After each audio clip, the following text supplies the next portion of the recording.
Well, this is Mr. Duncan. I guess I'm having an emergency homework session. A couple students have requested help with a few problems, so I'm going to do that right now. Hopefully, I'm not talking too loudly. The camera mic is right next to my face, so I will try to talk quietly.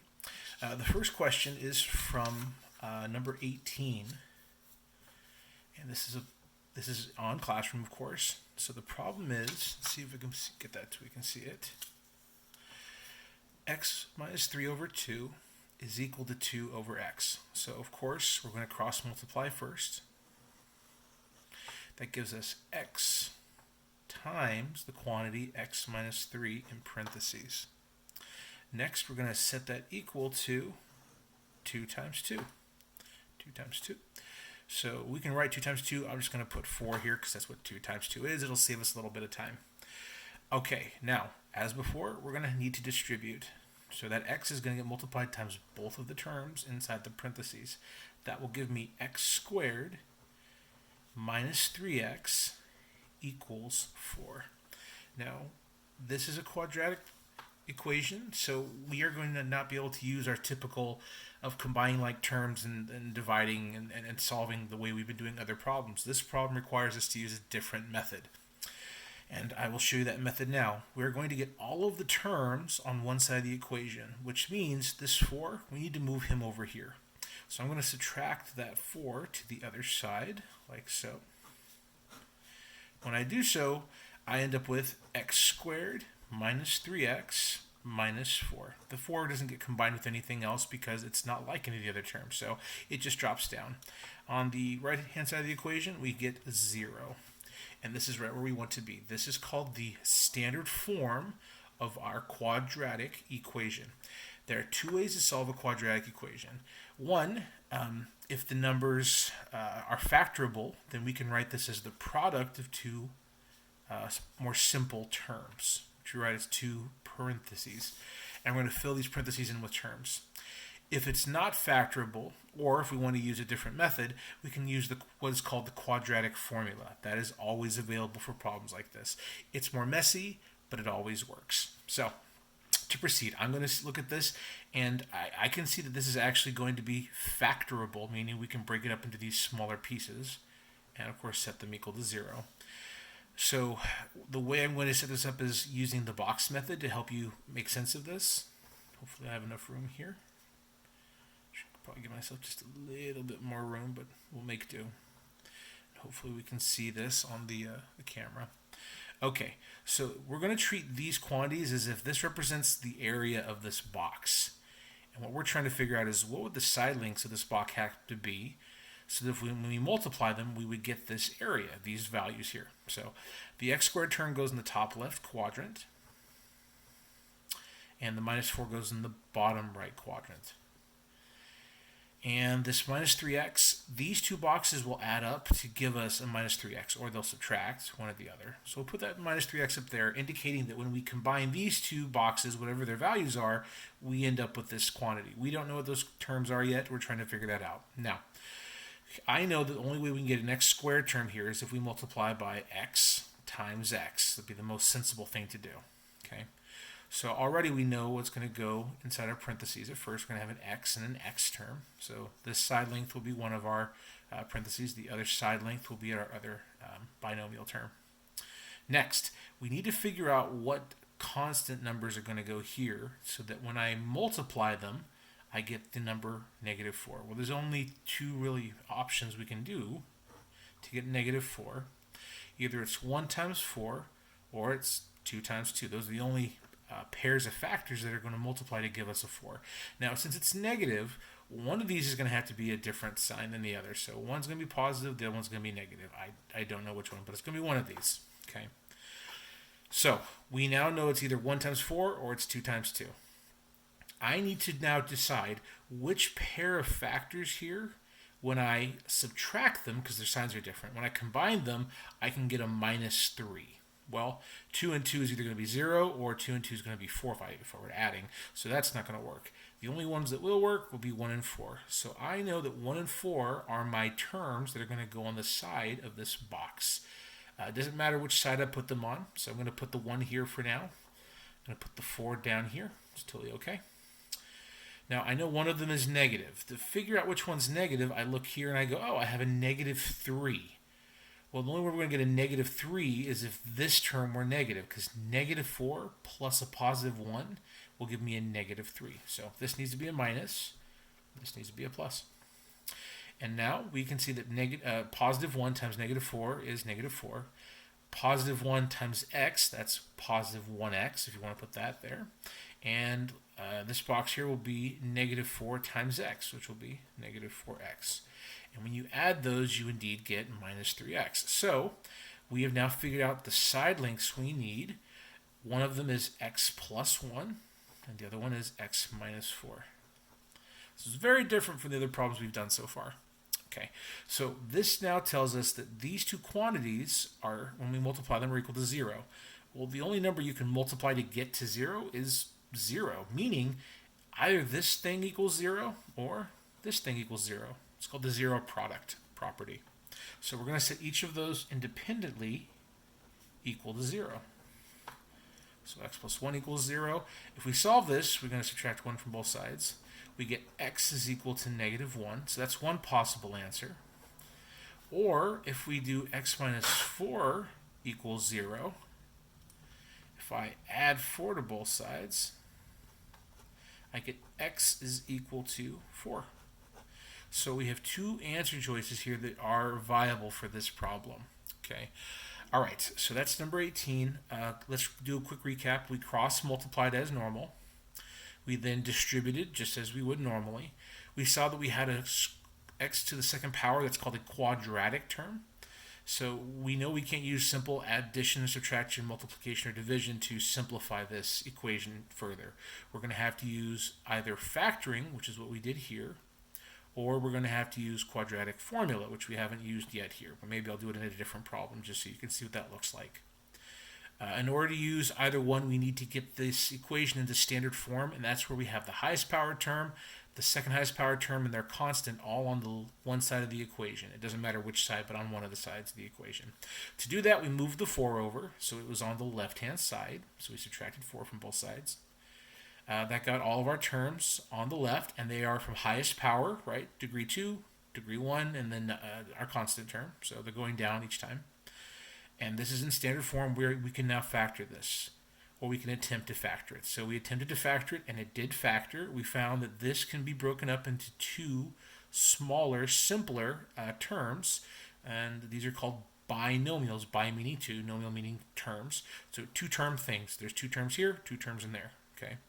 This would be called a trinomial because there's 1, 2, 3 terms. This is called a binomial because there's 1, 2 terms. So we've factored this into two binomials. And if we were to multiply these, we would end up with this product if we'd multiply them out. We factor them because that allows us to then determine what x is equal to. X plus 1 is equal to 0, or x minus 4 is equal to 0. One of them has to be 0 in order to get a product that equals 0, called the zero product property. So we set each of them equal to 0. We solved individually, and we got two answers. X is either negative 1, or x is equal to 4, or it could be both. Both of those answers work for us. So this is called factoring, and we used the box method to figure out what these factors were of our original expression. Okay, so the next problem that was asked for was number 20, and I hope that, again, the screen is a little bit small. I worry that you're not going to be able to see this very well. So number 20 is 4 over x plus 2 equals x minus 5 over 2. So again, the process is going to be this, and we're going to cross multiply. So we'll cross multiply here. I get x plus 2 times x minus 5 equals 4 times 2, which we can just write as 8. If you want to put 4 times 2 there, that's fine, but we're just simplifying as quickly as we can. Again, we're now going to need to multiply these two together, get some terms out here, and then we're going to move that 8 over to join them. That is our goal. So how do we multiply these? Well, you can actually just use the box method where we already know what the terms are. So we're going to use the box method at least once, maybe twice here. So here we are, x plus 2. I'll put that across the top. It doesn't have to be. Just put one of them along the top and one of them along the side. So I'll put the x minus 5 right here. And now we are just going to multiply these terms and fill in the boxes with what we get. X times x will be this top left box. That's x squared. 2 times x, that's 2x, positive 2x. Put a little plus there. And here we get negative 5x. And in the bottom we get negative 5 times 2, which is negative 10. So I'm going to write this out over here. We got x squared. Cool. We have a negative 5x and a positive 2x. When I add those, I get a negative 3x. So I'm going to put minus 3x. That takes care of those guys. And then we have a minus 10. Okay. So when we multiply these two terms, this is what we get. And that, of course, is equal to 8. There's other ways. If you don't like the box method, I have 2 or 3 other ways that I can happily demonstrate to multiply these terms that are pretty straightforward, I think. Maybe if we have time, we'll do so, but we're already up to 10 minutes, so let's move a little bit quicker. Again, we need to move this 8 over so it's combined with these terms over here, so we're going to subtract it to the other side. And since it's a constant, it's going to get combined with the only constant over here. Everything else stays the same. So x squared stays the same, the minus 3x stays the same, and negative 10 and negative 8 is a negative 18. And on the right, we of course get 0. So x squared minus 3x minus 18 is our new quadratic expression. Okay. Now I look at this and I try to determine if I can use factoring by looking at my numbers here. And I think, okay, 18, that's 1 and 18, 2 and 9, 3 and 6. And I think that's it. That's all the unique combinations. And I think, well, to get a 3 here, I know 3 and 6, if I subtract them, will give me a 3 here. So I feel pretty confident this is factorable. So we could factor it just like we did up here. Totally possible. If instead you want to use the quadratic formula, that's fine. It is a lot more work. It's messier, but it does work. I think I will just try to model this one more time with the box method, just so you get a second taste of it. The quadratic formula, I just don't feel like I have enough space. If I keep working, it'll work out, but it's just messy. So, one more time, box method. Here we go. So, the x squared term returns to where it was. The negative 3x I'll put up here, indicating that we need these to add up to that. And the minus 18 down the bottom. Okay. So, again, to get a minus 18, that means we're going to have one that's positive, one that's negative. We don't know which one yet. And I feel pretty confident that 6 and 3 are the one we need. So I'll list those out right quick. 118, 29, and 3, 6. Oh, I think I've made very little room for myself here. This is why I like having erasable pens nearby. Okay, so again, I feel pretty confident that 3 and 6 are the best choices, because if I add or subtract them, I can get a minus 3 out of that. So those are the numbers we're going to use. It doesn't matter if I put the 3 or the 6 here. Doesn't matter at all. And of course, we already know that these terms are going to be x and x. That's the only way to get an x squared term. I'll put the 3 down here, and I'll put the 6 up here, that very small space I left myself. Now I need these two terms to add up to a negative 3. So the only way that's going to work is if 6 is the thing that's negative, and 3 is the thing that's positive. Minus 6 plus 3, that gives me a negative 3. So here we're going to get minus 6x. Here we're going to get 3x. And we see that indeed this does match up with everything we have here. X squared, checked off. 3x, positive 3x, and a minus 6x, that's like subtraction. We're going to end up with negative 3x left over. Yep, checked off. And we have a negative 18. Yep. So this represents the area, or represents the formula we had originally. This represents the expression we have. So these will be our factors. We're going to write them right below. So we got x plus 3 and x minus 6. Those are what this thing can be broken and factored into. And again, we're now going to set each one individually equal to 0. So x plus 3, this guy, we're going to set equal to 0. If I subtract 3 off of both sides, I end up with x equals negative 3. I do apologize for the workspace. I usually have more room. So we'll just make do with what we have, though. So that's one answer. Let's put a little division, a little partition there. And then x minus 6 equals 0 for the second one. We add 6 to both sides. We get x is equal to 6. So there's two answers that pop out here. Okay. All right. I'm going to keep moving forward. If you need to pause and take a break, that's fine, but I don't want to waste any more time. We're up to 15 minutes. That's way too long for a video.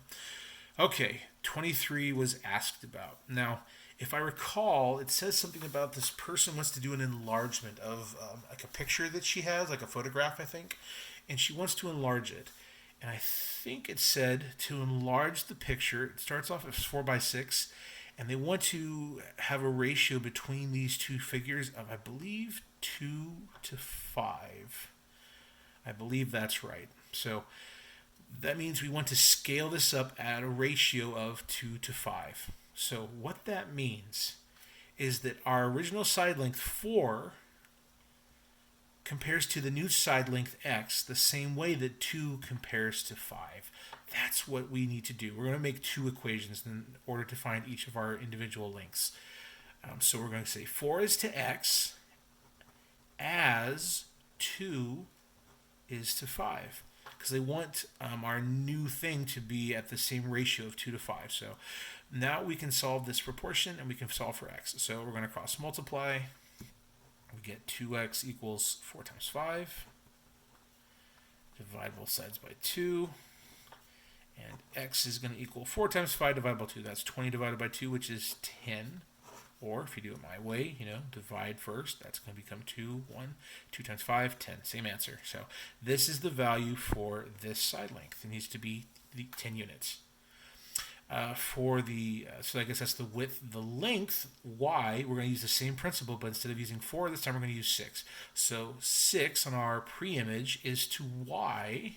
So 6 is to y as 2 is to 5, right? We want to keep that same ratio so that these are proportional in the same way.